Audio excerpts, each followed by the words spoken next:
ጻድቃኔ ማርያም በመሬት መንሸራተት ህይወታቸው ላለፉ ሰዎች የሸዋ ጠቅላይ ግዛት አሳምነው እዝ ማዘኑን ገለጸ። በትናንትናው ዕለት ሐምሌ 27 2018 ዓ.ም በታላቋ ደብረ ምጥማቅ ጻድቃኔ ማርያም ገዳም በደረሰው ድንገተኛ የመሬት መንሸራተት አደጋ የበርካታ ወገኖቻችን ህይወት ማለፉና ከባድና ቀላል የአካል ጉዳት መድረሱን ለአፋብን ሸዋ ጠቅላይ ግዛት አሳምነው እዝ እንዲሁም ለጠቅላላው ህዝባችን ጥልቅና እጅግ ከባድ የሆነ ሀዘንን ፈጥሯል ሲል እዙ በመግለጫው ገልጿል። ይህ ታሪካዊና ቅዱስ ስፍራ የብዙዎች መጽናኛና የጸሎት ቦታ በሆነበት ቅጽበት ደረሰ የተባለው የአሰቃቂ አደጋ የ14 ወገኖቻችንን ህይወት ቀጥፎ ሄደ። 5 ወገኖቻችንን ለከባድ አካል ጉዳት እንዲሁም 2 ወገኖቻችንን ለቀላል ጉዳት የዳረገ ልብ ሰባሪ ክስተት ሆኗል። የወገኖቻችን ድንገት ማለፍና መጎዳት ልብ ሰባሪ ክስተት ነው ብሏል። የአፋብን ሸዋ ጠቅላይ ግዛት አሳምነው እዝ በአደጋው ህይወታቸውን ላጡ ወገኖቻችን የተሰማውን መራርና ጥልቅ ሀዘን እየገለጸ ለወዳጅ ዘመዶቻቸው፣ ለገዳሙ ማህበረሰብና ለመላው ህዝባችን መጽናናትን ይመኛል። ልዑል እግዚአብሔር የሞቱትን ወገኖቻችንን ነፍስ በአብርሃም በይስሐቅና በያዕቆብ አጠገብ በገነት ያኖርልን። በጽኑ ተጎድተው በህክምና ላይ የሚገኙትን ወገኖቻችንን ፈጣሪ በቸርነቱ ቁስላቸውን ይዳብስልን፣ ፈጣሪ ምህረቱን ያወርድላቸው። በቅርቡ በአዳዲስ ኃይሎች አዳዲስ የውጊያ ግንባሮች ይከፈታሉ ሲል ፋኖ አሳወቀ። የሜጀር ጀነራል ብርሃኑ ጥላሁንን ሰራዊት ድባቅ መጥቶ ዲሽቃ ብሬን ከ110 በላይ ክላሽ የማረከው 74ኛ ክፍለ ጦር ከቀናት በኋላ ለተከታታይ 6 ወራት ያሰለጠናቸውን የኮማንዶ ሰራዊት አባላት በክብር ወታደራዊ ስነ ስርዓት በድምቀት አስመርቋል። ህዝባዊ መሰረትን በማረጋገጥ እስከ መጨረሻው ህቅታ ከጠላት ጋር የሚዋደቁ የቁርጥ ቀን ልጆችን ለግዳጅ በማዘጋጀት የአፋብን ህዝብ ግንኙነት መምሪያ ኃላፊ አርበኛ አስረስ ማረ ደምጤ በተገኙበት ክፍለ ጦር የአማራ ህዝብ ዘብ የሆነ ኮማንዶ ሰራዊት በማስመረቅ የ3 ዓመት የድል በዓልን አክብሯል። እልፍ ጀግኖች፣ ለዓላማ የታመኑ ቆራጦች፣ በጽናት ለድል የተምዘገዘጉ ጀግኖች ጀብድ ከፈጸሙ በኋላ ለረፍት ያሰለጠኗቸውን የኮማንዶ ሰራዊት በማብቃት 74ኛ ክፍለ ጦር ለአማራ ህዝብ የህልውና ትግል ተጨማሪ ስትራቴጂካዊ ድል በታሪካዊ ቀን አስመዝግበዋል። መደራጀት፣ መሰልጠን፣ መታጠቅ የማይቋረጥ የትግል መስመር ያደረገው የአፋብን ቴዎድሮስ እዝ 201ኛ ኮር 74ኛ ክፍለ ጦር ከበርካታ ለአስጨራሽ ውጊያዎች ጎን ለጎን ያሰለጠናቸውን የኮማንዶ ሰራዊት የአፋብን ከፍተኛ አመራሮች፣ የሚኒሊክ እዝ አመራሮች፣ የ74ኛ ክፍለ ጦር አመራሮችና ጥሪ የተደረገላቸው የክብር እንግዶች በተገኙበት በክብር ወታደራዊ ስነ ስርዓት በድምቀት አስመርቋል። በምረቃ ስነ ስርዓቱ ላይ ንግግር ያደረገው አርበኛ አስረስ አብይ አህመድ ወድቋል ሽኝቱን የቀረው ያለው አስረስ ማረ አብይ የወደቀው ንጹሃን አማራዎች ላይ ጥይቱን ያዞረ ቀን ነው ብሏል። አብይም ይወድቃል ስትሉ ነው የሰማችሁ። አብይ ወድቋል፣ ሽኝቱ ነው፣ ቀብሩ ነው የቀረው። አብይ የወደቀው ወደ ንጹህ አማራ የተኮሰ ቀን ነው። አብይ አህመድ የወደቀው አጨብጭበን ረጃጅም ሰንደቅ ዓላማዎች ዘርግተን በለውጥ ተስፋ ውስጥ ነን በደስታ የደገፈውን የአማራን ህዝብ የካደ ቀን ነው። አብይ የወደቀው ሀገር የገነባውን የአማራ ህዝብ ጠመንጃ አልባ አርጌ ጉልበት አልባ አርጌ ትጥቅ አስወርጄ ቀበቶን ፈትቼ ባሪያ አረጋለሁ ብሎ ያሰበቀው የወደቀው። አብይ የወደቀው መላው ኢትዮጵያን በጦርነት አዙሪት ውስጥ ለማስገባት የወሰነ ቀን። አብይ የወደቀው በህግ ሳይሆን በፖሊሲ ሳይሆን በአዋጅ ሳይሆን በመመሪያ ሳይሆን በእሱ ደመነፍስ ሀገር እመራለሁ ብሎ የወሰነ ቀን። አብይ አህመድ የወደቀው የኢትዮጵያን ብሔራዊ ጥቅም እንዲያስከብር የተደራጀውን መለዮ ለባሽ የሀገሪቱን መከላከያ ሰራዊት የራሱን ህዝብ እንዲወጋ ስምሪት የሰጠ ቀን። አብይ አህመድ የወደቀው የተባበሩት አረብ ኤምሬትስ ድሮኖችን ተውሶ በኢትዮጵያውያን ላይ የተኮሰ ቀን። አብይ የወደቀው መናንያንን፣ ገዳማውያንን፣ አርሶ አደሮችን፣ እናቶችን በእርሻ ማሳቸው፣ በገዳማት፣ በአብያተ ክርስቲያናት፣ በገበያ፣ በተለያየ ቦታ በመደበኛ እንቅስቃሴያቸው ላይ እያሉ በድሮን እንዲመቱ ትዕዛዝ የሰጠ ቀን ነው። አብይ የወደቀው የኢትዮጵያን አየር ኃይል ምድቦች ለአረብ ኤምሬቶች የሸጠ ቀን ነው። የለም አንድ መንግስት በመንግስትነት ሊቆም የሚችለው በማህበረሰቡ ውስጥ በማህበረሰቡ ልቦና ውስጥ መንግስት አለኝ፣ ህግ አለ፣ ስርዓት አለ ተብሎ ሲታሰብ እንደዛ የሚያስበው የለም ዛሬ አብይ አህመድ።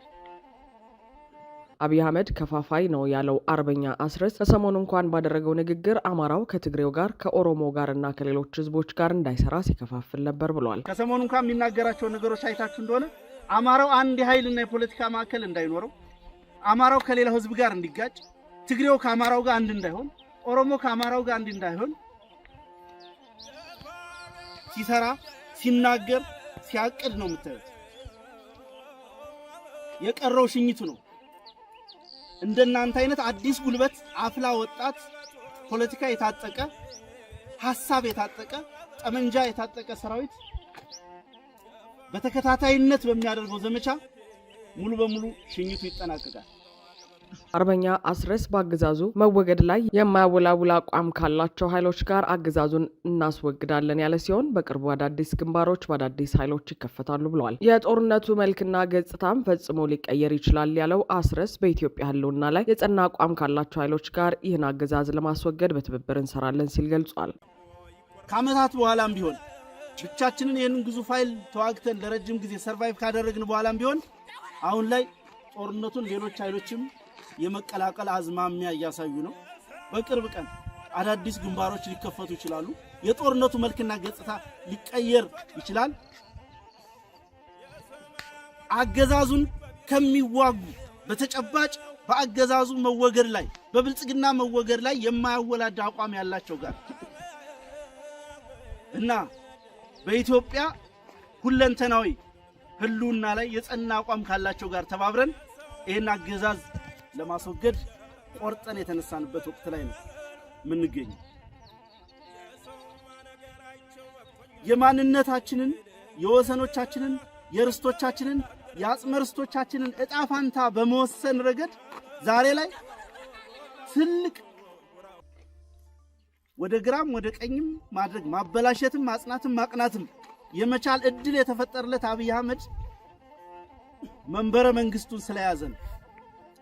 እምንታገለው ስልጣን ለመያዝ ነው የምንለው። ለዛ የአማራ ህዝብ በልኩ በኢትዮጵያ ስርዓተ መንግስት ውስጥ የሚወስንበትን እድል፣ መብቱን የሚያስከብርበትን እድል፣ ህልውናውን የሚያስከብርበትን እድል፣ ዘላቂ ሰላሙን የሚያስከብርበትን እድል፣ ለሌላው ህዝብ ጭምር ዋስትና የሚሆንበትን እድል የሚፈጥር ነባራዊ ሁኔታ እስከሚፈጠር ድረስ ትግላችን ለአፍታም አይቆምም።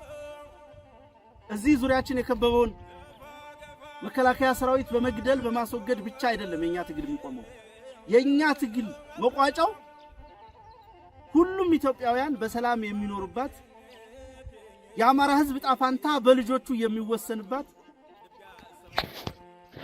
የጸናች ኢትዮጵያ እንድትፈጠር። አቶ አረጋ ከበደ ወደ አዲስ አበባ የሚሸሽበትን ቤት 66 ሚሊዮን ብር አውጥቶ ሲያሰራ በወሎ የሚገኙ ባለስልጣናት ደግሞ ከባድ ሽሽት ውስጥ ገብተዋል። የአማራ ገንዘብና ኢኮኖሚ ቢሮ ያወጣውና የብልጽግና ደጋፊ የሆኑና በአማራ ህዝብ ትግል የሚቀልዱ ግለሰቦች ጭምር ባሰራጩት ደብዳቤ አረጋ ከበደ 66 ሚሊዮን ብር ከአማራ ህዝብ ካዝና በማውጣት በአዲስ አበባ የሚገኘውን ቤቱን አድሷል። ጎጠኛና የአማራ ህዝብ ጠላት የሆኑ አካላት ሳይቀሩ ባሰራጩት በዚህ ደብዳቤ ላይ አረጋ ከበደ ለጋስ ወደ አዲስ አበባ ሲያመራ አሊያም ነገሮች ተባብሰው ሲሸሽ ቆይበታለው ላለው ቤት ማደሻ 66 ሚሊዮን ብር ከገንዘብና ኢኮኖሚ ቢሮ ወጪ እንዲሆንና ህብር ኮንስትራክሽን ለተባለ ተቋም እንዲከፈል ታዟል። ይህ በእንዲህ እንዳለ በሰሜን ወሎ ዞን ስር የሚገኙ የወረዳ አመራሮች ወደ ደሴ ከተማ እየሸሹ መሆኑ ታውቋል። ይህንን ተከትሎ በከተማዋ የእንግዳ ማረፊያ አልጋ ቤቶች መጨናነቃቸው ተሰምተዋል። በደቡብ ወሎ ዞን ስር በርካታ ወረዳዎችና የከተማ መስተዳድሮች በአማራ ፋኖ ብሔራዊ ንቅናቄ ሚኒሊክ እዝ ሰራዊት ቁጥጥር ስር እየገቡ ይገኛሉ። እስካሁን ባለው የደላንታ ወረዳና በወረዳው ስር የወገል ጤና ከተማ አስተዳደር ካድሬዎችን ጨምሮ ሌሎች የወረዳና የንዑስ ወረዳ መቀመጫ ከተሞች በፋኖ ቁጥጥር ስር ገብተዋል። ይህንን ተከትሎ ቀጠናቸው በፋኖ የተያዘባቸውና ገና ልንቆረጥ እንችላለን ብለው የፈሩ ካድሬዎች ወረዳቸውን ለቀው የዞኑ መቀመጫ ወደሆነችው ደሴ ከተማ እየሸሹ ይገኛሉ። በከተማዋ የደሴ ዙሪያ ወረዳ ካድሬዎችን ጨምሮ ከፊል የኩታበር ወረዳ፣ የደላንታ ወረዳና የወገል ጤና ከተማ አስተዳደር ካድሬዎች፣ የተንታ ወረዳ፣ የወግዲ ወረዳ፣ የወረባቦ ወረዳ አመራሮች ወደ ደሴ ሸሽተዋል። በተጨማሪም የሌሎች ወረዳ አመራሮች የፋኖን ግስጋሴ እንቅስቃሴ በመፍራት ቢሮ መግባት ያቆሙ ሲሆን ከወዲሁ የሚሸሹበትን መንገድ እያመቻቹ መሆኑ ተረጋግጧል። ይህንን ተከትሎ በደሴ ከተማ የሚገኙ የእንግዳ ማረፊያ ቤቶችና ሆቴሎች ላይ መጨናነቅ መፈጠሩን ለማረጋገጥ ተችሏል። አገዛዙ በደሴ ከተማ የሚገኙ ባንኮችን ተቀማጭ ገንዘብ እያሸሸ መሆኑ ታውቋል። ትናንት ሐምሌ 27 2018 ዓ.ም በአምቦሃ ክፍለ ከተማን ጨምሮ በሁሉም የከተማው አካባቢ የሚገኙ ባንኮች ገንዘባቸውን ወደ አዲስ አበባ ሲያሸሹ መዋላቸውን ማረጋገጡን መረብ ሚዲያ ዘግቧል። በተመሳሳይ በወልዲያ ከተማ የሚገኙ የሰሜን ወሎ የባንኮች ዲስትሪክት ተቀማጭ ገንዘባቸውን እያሸሹ ይገኛሉ። ከመሃል አዲስ አበባ ከካሳንችስ በኮሪደር ልማት ስም የተፈናቀሉ ነዋሪዎች የከፋ ሰቆቃ ውስጥ መሆናቸውን ገለጹ። አገዛዙ በኮሪደር ልማት ስም እያካሄደ ባለው የዲሞግራፊ ቅየራ ምክንያት ከ40 ዓመታት በላይ ከኖሩበት የታሪክና ማህበራዊ ትስስር ማዕከል ከነበረው ካዛንችስ አካባቢ በአንድ ቀን አጭር ማስጠንቀቂያ የተፈናቀሉ ነዋሪዎች ያሉበት ሁኔታ እጅግ አስከፊ መሆኑ ተዘግቧል። በቃሊቲ ወርቁ ሰፈር በሚገኙ 5000 ተገጣጣሚ ቤቶች ውስጥ በከባድ እንግልት መከራና የሰብአዊ መብት መጣስ ውስጥ እንደሚገኙ ነዋሪዎቹ እየገለጹ ይገኛሉ። ነዋሪዎቹ የሚዲያ ጫጫታን ለማዘጋት ሲል ለእነዚህ ተፈናቃዮች የመደባት ጥቂት ሳንቲም ጭምር በሙስና መበላቷንና መሰረታዊ ፍላጎቶች እንኳን እንዳልተሟሉላቸው በመግለጽ የከፋ ሁኔታ ውስጥ መውደቃቸውን ይናገራሉ። አዲሶቹን ተገጣጣሚ ቤቶች የመገንባት ኃላፊነት የተሰጠው የኢትዮጵያ ኮንስትራክሽን ስራዎች ኮርፖሬሽን እና ንዑስ ተቋራጮች መንግስት ክፍያ አልፈጸመልንም በሚል ምክንያት እጅግ ጥራት የጎደለውና በፊታችን የሚፈርስ ስራ ሰርተው ወጥተዋል የሚሉት አንድ የልማት ተነሺ አዛውንት ናቸው። የ72 ዓመት ባለጸጋው አክለውም ቤቶቹ ገና ካሁኑ ዝናብ የሚያስገቡ የመብራትና የውሃ ዝርጋታቸው ያልተጠናቀቀና ለሰው ልጅ መኖሪያነት በጭራሽ የማይመጥኑ ናቸው ያሉ ሲሆን ነዋሪዎች የዝናብ ውሃ በቤታቸው ውስጥ በባልዲ እየቀዱ ለመኖር መገደዳቸውን በቁጭት ይናገራሉ።